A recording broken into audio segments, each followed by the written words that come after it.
Թիմ Տելեկոմ Արմենիան հայտարարում է բջջային ցանցի օպտիմալացման և արդիականացման նոր լայնածավալ նախագծի մեկնարկի մասին։ Նախագծի նպատակն է էապես բարձրացնել կապի որակը և թվային անվտանգությունը Հայաստանի ողջ տարածքում։ Երկրորդ սերնդի բջջային ցանցը, որը Հայաստանում գործարկվել էր դեռևս 1995 թվականին, այլևս ժամանակակից պահանջներին չի համապատասխանում։ Այս մասին հայտարարեց Թիմ Տելեկոմ Արմենիայի գլխավոր տնօրեն Հայկ Եսայանը։ Իրականում սա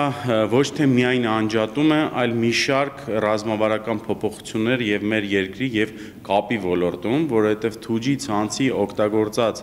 այն ռեսուրսները, որ այսօր օգտագործում են ռադիոհաճախականային, էլեկտրոէներգիայի, տարածքային եւ մի շարք այլ ռեսուրսներ եւ մարդկային ռեսուրսը, որը սպասարկում է այդ ցանցը, ամբողջությամբ անջատումից հետո փոխակերպվելու է 4G եւ 5G տեխնոլոգիաների մեջ։ 2G ցանցի անջատման արդյունքում ազատված հաճախականությունները, ենթակառուցվածքները, սարքավորումներն ու ծրագրային ռեսուրսները թույլ կտան կարճ ժամանակում էապես ընդլայնել 4G եւ 5G ծածկույթները ամբողջ Հայաստանում, այդ թվում հեռավոր բնակավայրերում։ Դրա շնորհիվ բաժանորդներին կտրամադրվի բջջային կապի եւ ինտերնետի ավելի հուսալի ու արագ հասանելիություն։ Տեղեկատվական անվտանգության փորձագետ Սամվել Մարտիրոսյանը նշեց, որ անվտանգության տեսանկյունից այս քայլը շատ կարևոր եւ ողջունելի է, քանի որ 2G ցանցը համարվում է խոցելի եւ չի ապահովում անհրաժեշտ պաշտպանվածություն։ 2G-ն երբ որ զարգացել է, այդ ժամանակ անվտանգության հարցերը բացարձակ ոչ ոքի չէր հետաքրքրում, այն ժամանակ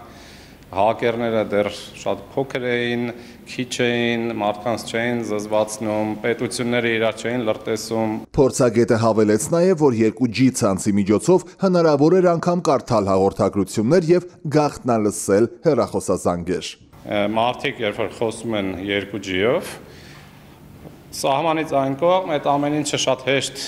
վերցվում է օդով եւ լսվում է, ու դա նշանակում է ոչ միայն, որ օրինակ հեռախոսազանգերն են լսվում։ Դա նաև նշանակում է, որ ճանապարհին SMS-ներն են կարողանում կարդալ։ Ծառայությունների անխափան հասանելիությունը ապահովելու նպատակով ընկերությունը այն բաժանորդներին, ովքեր վերջին 3 ամիսների ընթացքում օգտագործել են միայն 2G ցանցում աշխատող հեռախոսներ, հնարավորություն կձեռնի ստանալու նոր տեխնոլոգիաներով աշխատող բջջային սարքեր։